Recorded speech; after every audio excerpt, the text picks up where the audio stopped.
Hey friends, if you encounter the issue where Windows is activated but it keeps asking for activation, then please watch this video. I will guide you through the resolution. So first of all, hit the troubleshoot button if it brings you to the activation page and there is a troubleshoot button.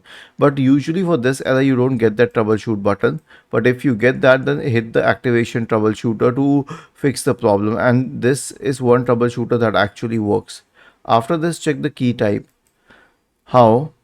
Open the Microsoft Store, search for this app called Show Key Plus. Okay, and open this app. Why am I using this app actually? Because it helps you find out the key type and everything on your system.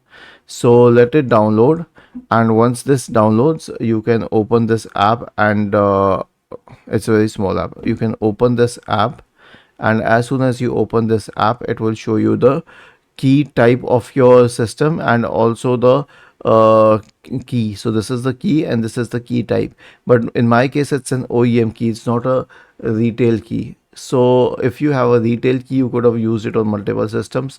An OEM key is specific to that system. Simply enter this key once again, okay, and hit enter, and that should solve the problem. Was this helpful? If yes, then please subscribe to the channel, and if not, then let us know in the comment section of the video on how we could help you further. Thank you for watching this video and have a nice day.